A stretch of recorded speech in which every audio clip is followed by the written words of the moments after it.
Om Namo Bhagavate Vasudevaya.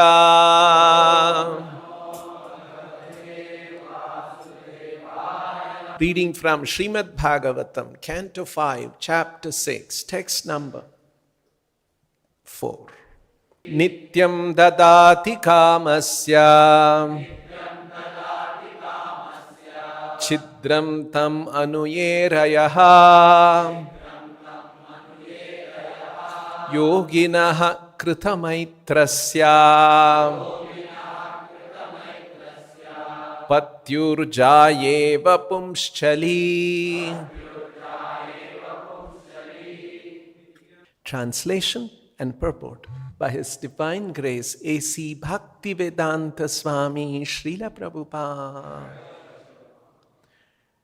An unchaste woman is very easily carried away by paramours, and it sometimes happens that her husband is violently killed by her paramours.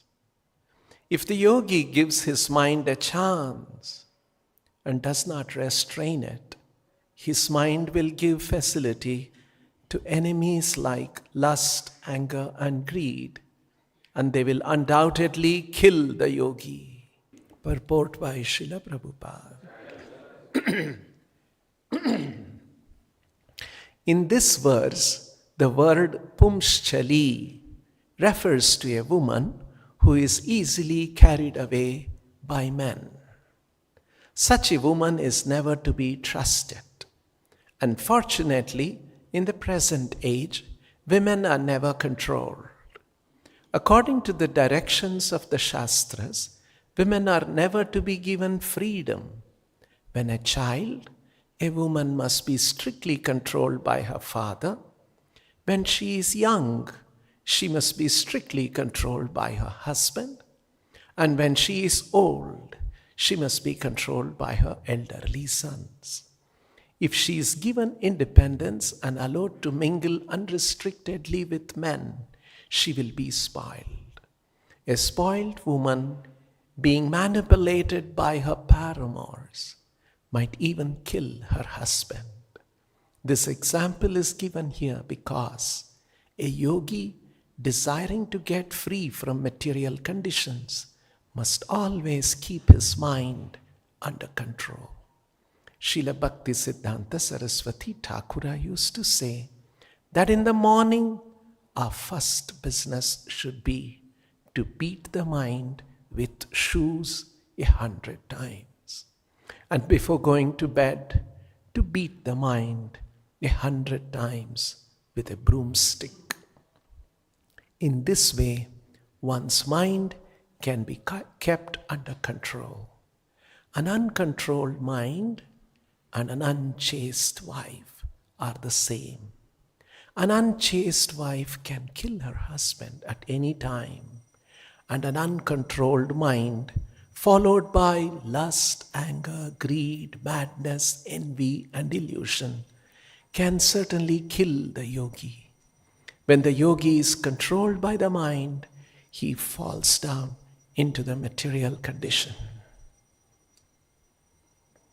One should be very careful of the mind, just as a husband should be very careful of an unchaste wife. Thus ends the Bhaktivedanta purport. Shukadev Goswami is continuing to speak these verses in this chapter called The Activities of Lord Rishabhadeva.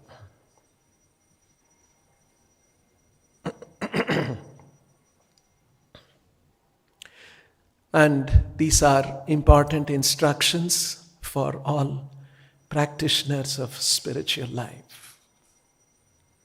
This is referring to controlling of the mind, particularly the instruction that don't make friendship with the mind. Yoginaha krita maitrasya. Mitra, maitrasya, krita maitrasya, taking the mind to be a friend. Don't do that. Because nityam dadati kamasya chidram tam anuye arayaha. Because if you do that and give a little chance, chidram, give a little opportunity for the mind, then kamasya anuye arayaha. Kama and its followers, who are all arayaha, they're all enemies of the yogi. So, that's why Prabhupada mentions lust and its followers are anger, greed, madness, envy, and illusion. All of these are enemies of the living entities, especially a living entity who is trying to advance in Krishna consciousness, in spiritual life. And if we make friendship of such a mind, give the mind a little chance for Kama to enter, followed by all the followers, Anu, followers, all are Arayaha. Then, Patyur Jayeva Pumshali. Just like a Pati, a husband, he gives freedom to his Jaya, to his wife, who is a Pumshali, who is a loose woman, an unchaste woman. Then, if the wife is an unchaste woman and the husband is not careful and controlling and caring and lets her free, then she is a loose woman, unchaste woman. She will get so many paramours, she will get engaged involved with, and all kinds of complications will come. We have examples in history of such things, and all these women get together and kill the husband. See, even recently we saw in Bangalore, a woman was killed in a PG because of something connected between a man and a woman, and she came in the way of another man. He could not tolerate, killed her.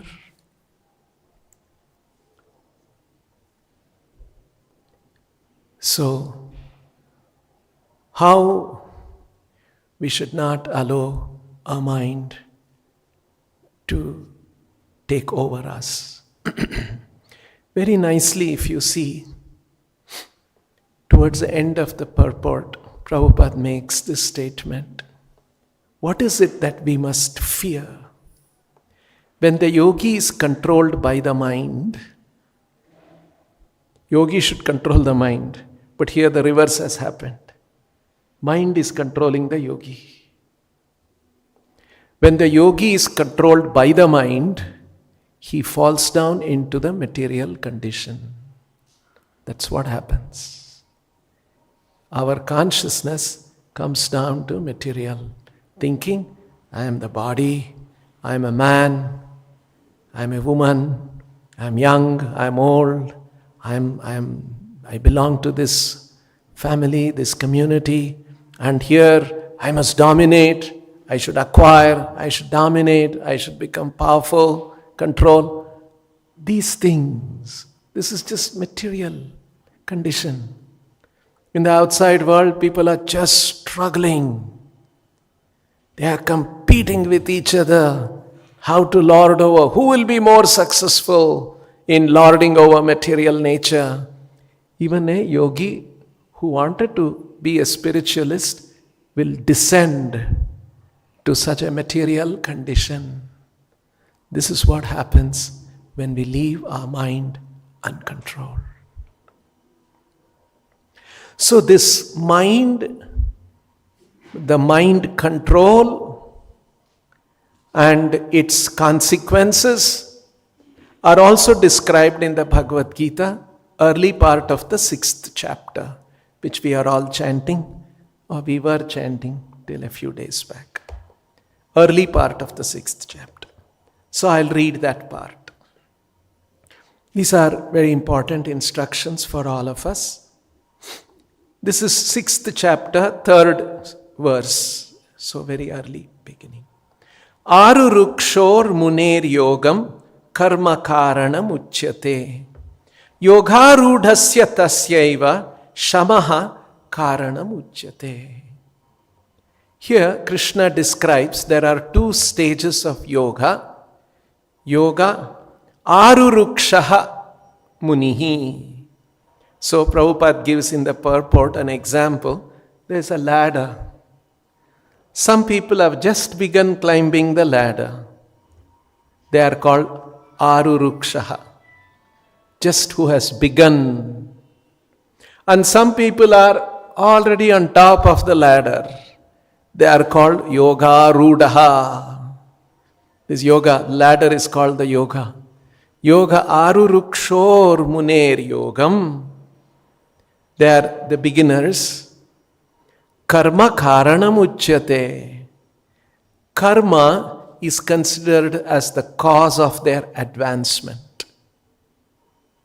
In the early part of the yoga. So what is this karma? We will understand. Yoga rudasya tasyaiva. But those who are on the top of the yoga, shamaha karanam uchyate. Shama, self-control, cessation of all material activities. Prabhupada explains. Shamaha means control, equilibrium. I'll read some more very soon, Prabhupada's words. That is the cause of their advancement. So this is what Krishna is saying. Aruruksher muner yogi karma karanam uchyate. Karma is the cause. And yogarudasya tasyaiva shamaha karanam uchyate. In the beginning, activities, karma, is pushing him to go up. And one who has gone up, what is pushing him to go further? Shamaha. So I'll read this translation, and to get more understanding, I'll read another translation of Srila Prabhupada in Chaitanya Charitamrita of the same verse. So sometimes Prabhupada elaborates. Of course, Prabhupada has elaborated that in this verse, in the purport here also. I'll point out that also. For one who is a neophyte in the eightfold yoga system, Arukshor Muner Yogam, work is said to be the means. Karma karanam uchyate. One who has already attained to yoga, yoga rudasya tasyaiva, cessation of all material activities, shamaha karanam uchyate, is said to be the means. So, in the beginning stage, what is this work Krishna is saying?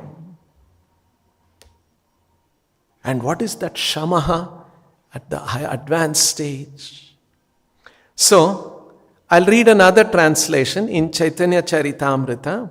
Prabhupada translates. You see, Srila Prabhupada, these are some of the things that we should appreciate about Srila Prabhupada. I was hearing one devotee had mentioned, Prabhupada's explanation, either in a class, or in a purport, or in a conversation, this is the most mature realization of Vedic conclusions. Very mature realization and expressed. That is why Srila Prabhupada, his words, these we have to carefully study.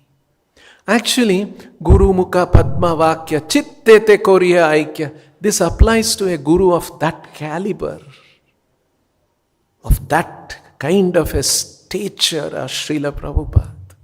Every word we should Chitte Te Koriya Aikya. Because his words are very grave. It is an expression of very advanced realization. I'll point out a few more things today. So let's go to another translation. Sometimes Prabhupada translated the same verse in a slightly different way to highlight a certain nuance, a certain detail which may not come out in one. In fact, there is one conversation. Once Prabhupada was with a few devotees, and he was saying, yes, my plan is to translate many more books. I will translate Bhagavad Gita, Vedanta Sutra, and a few things like that. Already Bhagavad Gita was there. So devotees got little confused. Prabhupada, already you have translated. Yogi, we have the Bhagavad Gita.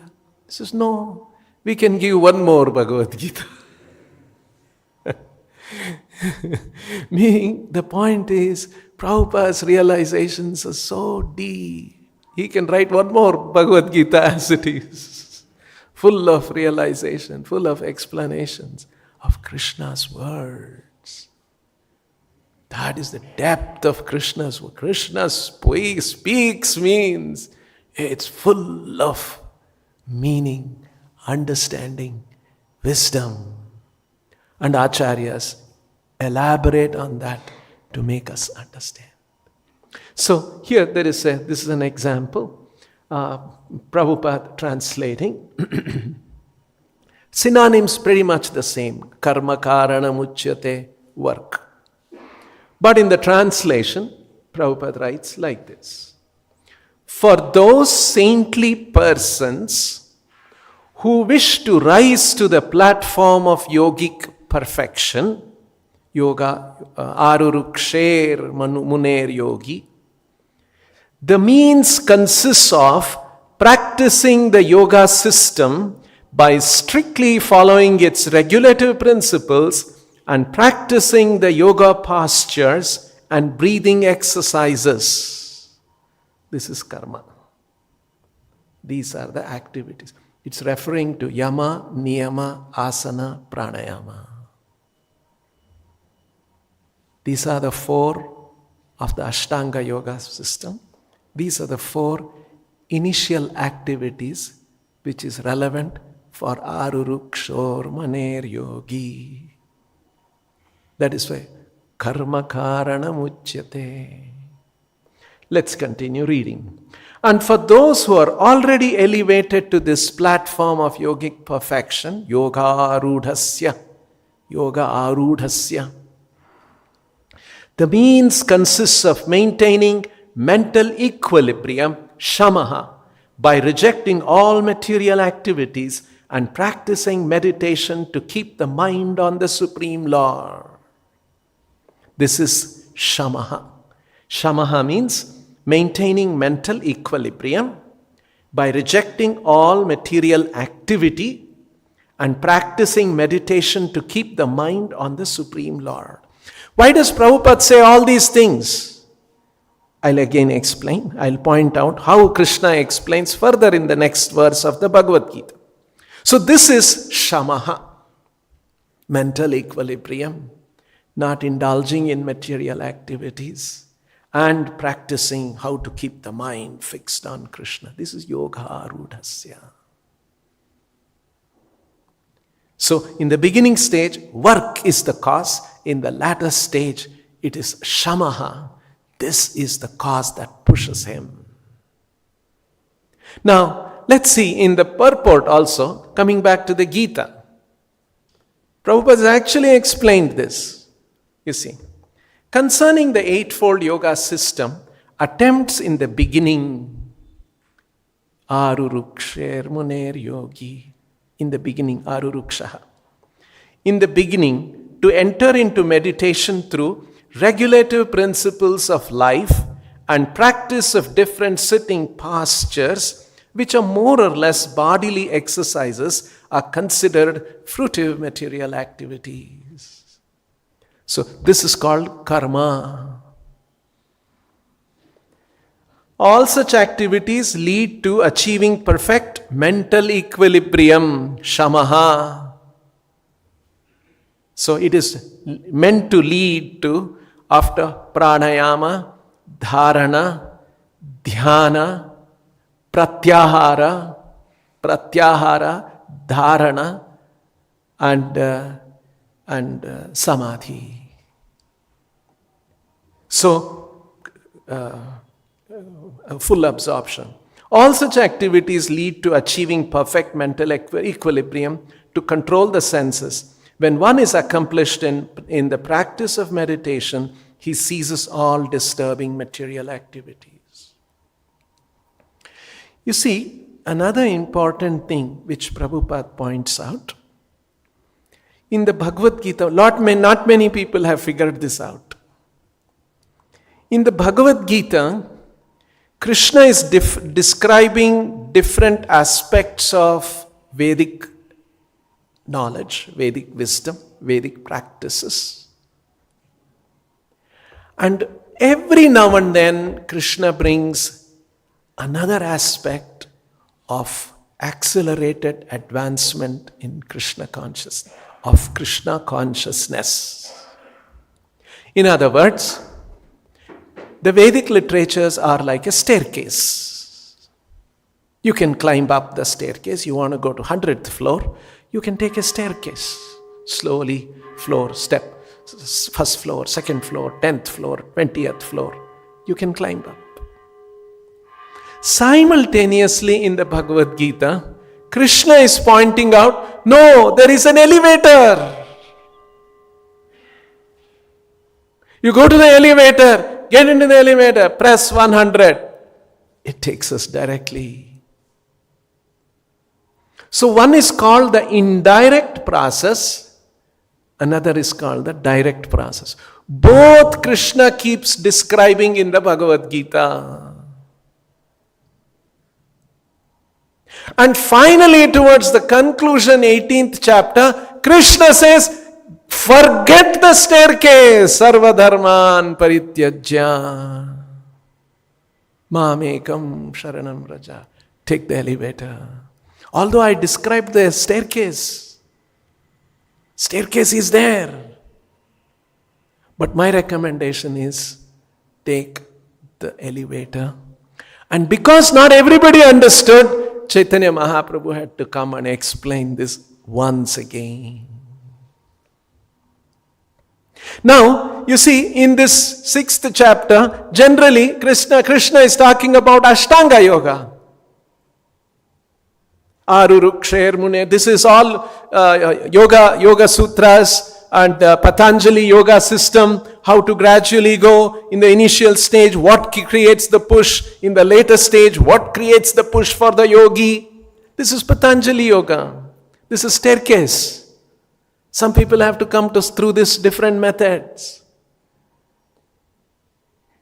Now, when Krishna is describing the staircase, in the purport, Prabhupada go, because Prabhupada is very anxious to tell the lift. You know, how so slowly you will take, how many years, how many lifetime you will take. Let's take the elevator.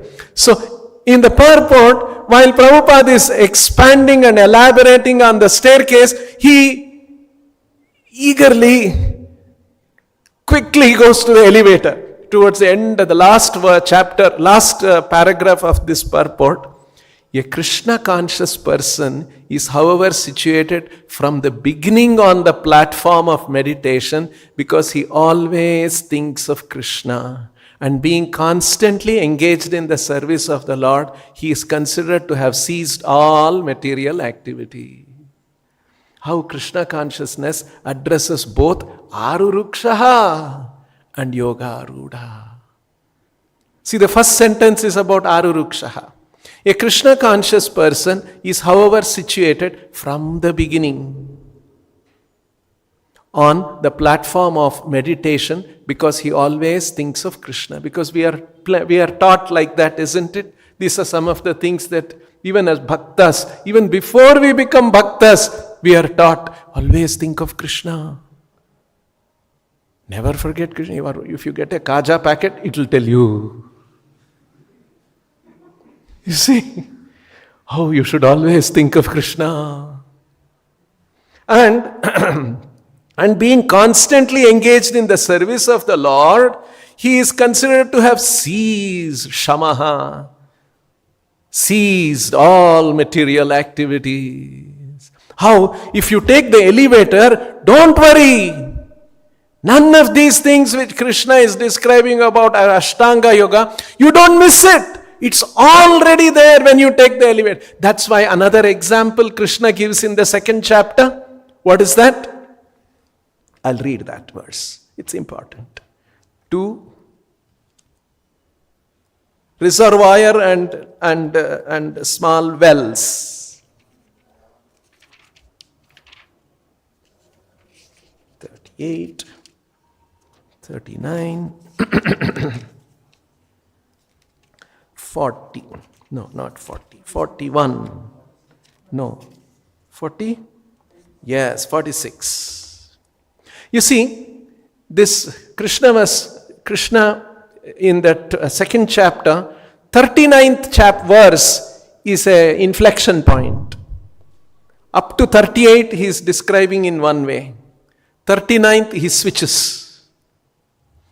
39th onwards he is talking elevator. And in that context of that elevator, don't take the staircase, take the elevator, he is telling, Yavan artha udapane sarvataha samplutodke tavan sarveshu vedeshu brahmanasya vijanataha.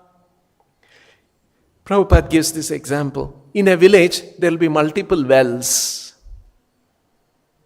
Sometimes you dig a well, you will get salt water. Not good. But you can use that for washing your buffaloes and cows. It's meant for washing. So that well in the village, they'll keep it. It is for washing buffaloes and cows. There's another well, you'll get little good water. Not so good, not very sweet, but you can use it for washing clothes.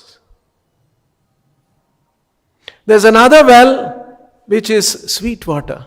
That you take it home for cooking. So different wells are there in the village which serves different purposes. But there is another village which is situated on the bank of Ganga, full of water. And that water, you can wash your cattle, you can wash your clothes, you can bathe, you can carry the water home, everything it will serve. That's called Sampluto Udake. Sampluta Udake, Udaka means water. Sampluta Udaka means big body of water, reservoir of water, like a big fast flowing river. This is Sampluto Udake. Udapane is a well. So the wells are like the different staircase which will take you, serve different purposes. But the elevator is like a Sampluto Udake. So Tavan Sarveshu, okay, let's read that. All purposes that are served by the small pond or a well can at once be served by the great reservoirs of water. That's the first statement of Krishna. Yavan artha udapane sarvataha samplutodake. Similarly, all the purposes of Vedas can be served to one who knows the purpose behind them. Tavan sarveshu vedeshu brahmanasya vijanataha. One who knows Brahman, for him, all the purposes of the Vedas and the Vedic processes are already served. Who is that Brahmana? Brahmanasya vijanataha. One who knows Brahman, and that is Brahmana. And who is a Brahman? Brahma janati iti Brahmanaha. And who is that Brahman? Parabrahma parandhama pavitram paramam bhavan. Krishna is the Param Brahma. So one who knows Krishna, for him all the purposes of the small wells are fulfilled. One who knows Krishna and Krishna through process, direct process of Krishna consciousness, all the purposes of the staircase, everything is served. That's why another example Srila Prabhupada gave. Very nice example. If somebody has 1 crore rupees in the bank, he also has 10 rupees, 100 rupees, 1000 rupees, 50,000 rupees, 1 lakh. Everything is there, no, if you have 1 crore. You see? That's the meaning of Yavan Artha Udapane Sarvatah Samplutodake Tavan Sarveshu Vedeshu Brahmanasya Vijanataha. Now, so like this, Krishna in the Bhagavad Gita is describing, because he's telling the whole world about what, he's telling humanity what is all this Vedic processes, but at the same time there is, ultimately it is meant for surrendering. That's why Krishna makes that statement in the 15th chapter, Vedaischa Sarvair Ahameva Vedyaha. From all the Vedas, I am to be known. See, I was preaching to somebody and that person said, Prabhuji, can you tell us about, I've heard about Ashtavakra Gita. Can you tell us about Ashtavakra Gita? You know, sometimes some people hear about it and they get, oh, some new Bhagavad, new Gita is there. Oh, I have not heard.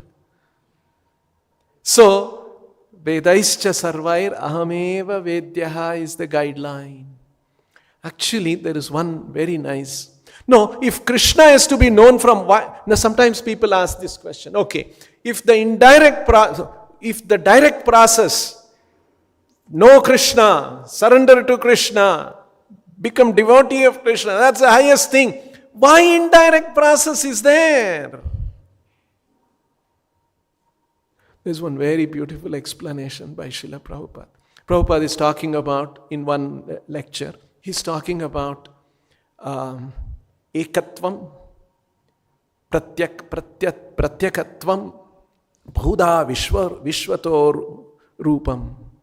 He's explaining that one. How all this is in the 9th chapter. This is a beautiful thing. I'll read that also. We may run out of time, but let's see. So in the 9th chapter, you see how these are very beautiful explanations of Srila Prabhupada. So here, Krishna concluded by saying, one second, I'll get the right verse. Yes, got it. 9th, 13th and 14th, 9th chapter. Krishna is telling, Mahatmanastu mam partha daivim prakritim ashritaha. All of you are familiar with these verses. Bhajantya nanya manaso gnatva bhutadim avyayam. So, this is describing Mahatmas. What do? They are daivim prakritim ashritaha. They are under the divine shelter of the divine potency of mind. Mam, Mahatmanastu mam partha daivim prakritim. Mam daivim prakritim ashritaha. Who? Mahatmanaha. These are great Mahatma, great souls. And what do? Bhajanti ananya manasaha. Without any deviation. Ananya manasaha. Anya manasaha, ananya manasaha. They don't put their mind into different other things. Only Krishna.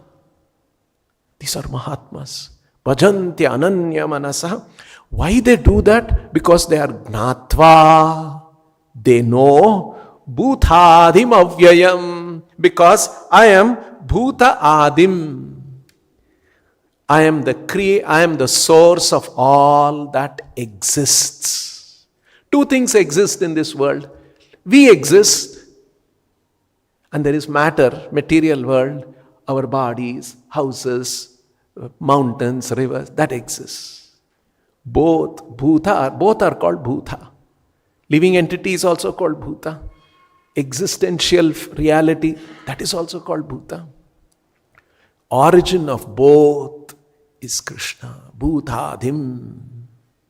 They know that I am the bhuta adim and I am avyayam, inexhaustible. I am that source of everything that exists. And I am that inexhaustible source of all that exists. And knowing that, ananya manasaha bhajanti. These are Mahatmas. Next, in the next verse, Krishna is describing what the Mahatmas do further. Satatam kirtayanto vam. These Mahatmas, they are always doing kirtana of me. Yatantascha dhrudhavrataha. They are dhrudhavrataha. Their determination is unwavering, very fixed. Namasyantascha mam bhaktya nityayukta upasate. They are always worshipping me, serving me. This is the highest people. Now after this, Krishna says, Gnana yagnena chapyanye yajanto mamupasate ekatvena pritatvena bahudha vishvato mukham. He is now saying, Krishna is talking about Gnana yagnena. He is telling about through Jnana yagnena yajanto mamupasate. They also worship me. How? Ekatvena pritatvena bahudha vishvato mukham. Ekatvena, monism. Pratatvena, bahu ishvaravadha. So many demigods they worship. Bahudha vishvato mukham is this universe itself is divine. That's called pantheism. Einstein had this kind of an idea. This universe itself.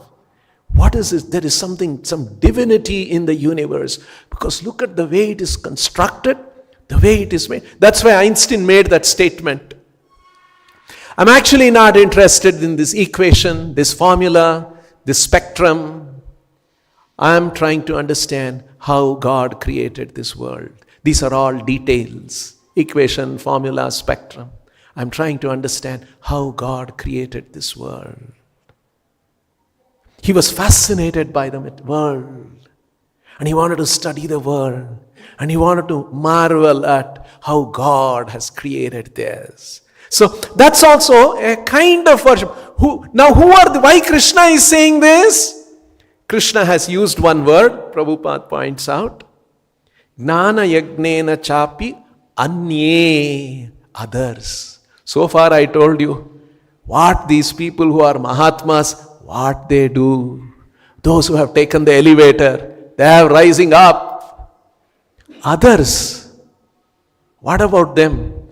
They are also worshipping me, but through ekatvena, pritatvena, bahudha vishvato mukham. They are also worshipping me through other ways. The staircase is gradually coming to the 100th floor only. They are also aiming to come to me. They are anye. So, Prabhupada explains in a lecture on this verse, very, very beautiful, very special. These are things we should not miss out. That's why we should read and hear Prabhupada's words carefully, again and again. We'll miss out all these things. So Prabhupada says, why Krishna is doing this? Why Vyasadeva is doing all this? Because Vyasadeva's intention, Krishna's intention, somehow bring everyone to Krishna. This way, that way, that way. If this doesn't work, try that way. He's a big scientist. He will not surrender to Krishna so easily. All right, let him appreciate the universe. Let him see divine, my hand in the universe. That way he's recognizing me. Okay, he will come. He has come to the 50th floor. No. Good.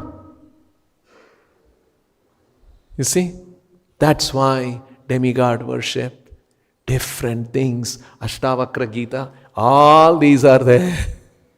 Slowly to bring us. But Krishna consciousness means take the elevator.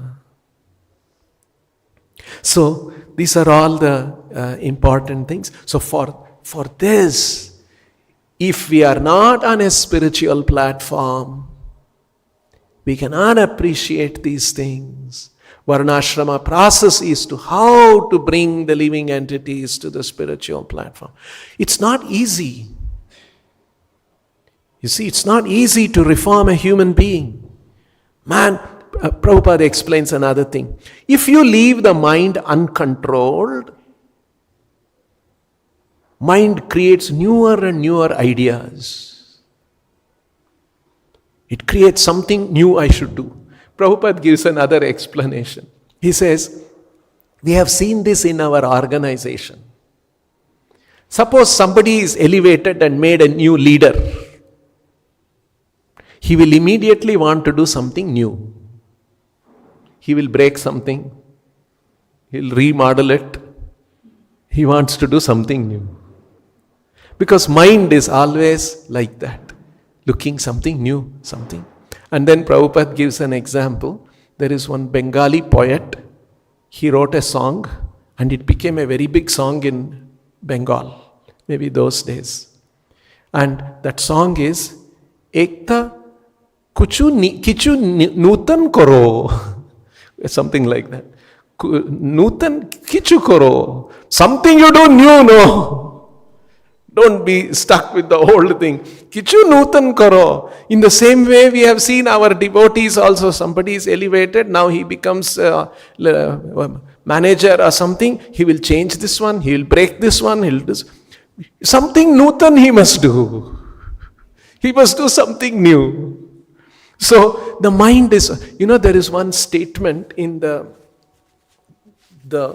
manifestation of this uncontrolled mind in the biggest way. Kichu Nutan Koro, try something, do something new, it is said, New York City. They say New York City is a city where every new idea has been experimented and tried out. They are trying new things. Gay, something else, transgender, this one, that one. Mind wants to try new thing. But we should control the mind.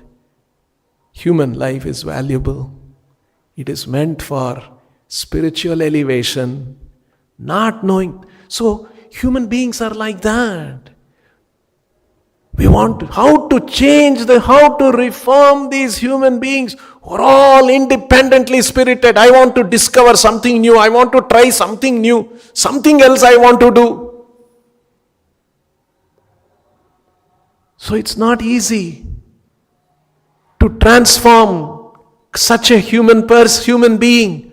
So the Vedic literatures have many different kinds of instructions are there. How everyone, he is in first floor. Let us bring him to second floor somehow. All right, try this. Somebody is in third floor. Somehow let's bring him to fifth floor. So different ways are there. And for this, taking the elevator, for this fast-tracked spiritual process to work, control of the mind is required. Not everybody is ready to control the mind. There's another Chanakya Pandit's shloka that Prabhupada mentions. I'll read it. Lalane bahavo doshas, tadane bahavo gunaha, tasmat putram cha shishyam cha, tadayen natu lalaye. It's a very nice verse. Chanakya Pandit is telling, if you lalane bahavo doshaha, if you pamper someone, all doshas will flourish in him. All his bad things will flourish. If you pamper somebody. Tadane bahavo gunaha. But if you punish him, if you keep him under control, all good qualities will grow in him. Lalane means to indulge, to pamper. Bahavo doshaha. Tadane means to stick, control. Bahavo gunaha. Guna, bahavo, all good guna, good qualities flourish in him. Tasmat Therefore, Chanakya Pandit's advice, Putram cha Shishyam cha. Your children, your son and Shishya, disciples, Tadayen, control them. Natu lalaye, don't pamper them. You see? So, you replace Putra and Shishya and put it as mind. So, Tadayen, the mind should be under control, punished. How to punish? Broomstick and the boots. Natu lalayet. Don't allow the mind to indulge in newer and newer ideas. It will simply bring the yogi to material condition. It will make us fall down. We will start thinking in a materialistic way. This is not desirable for one who is trying to advance in spiritual life. So this, not everybody will appreciate these things, and so the Vedic literatures have different other methods. Somehow bring them. Help them advance in Krishna consciousness. So, like this, by reading carefully Srila Prabhupada's instructions, we get this kind of a holistic understanding about Vedic literature, Vedic wisdom, and what is the ultimate goal of all these things. We'll stop here. Grantaraj Srimad Bhagavatam ki, Srila Prabhupada ki, Nitai Go Premanandi.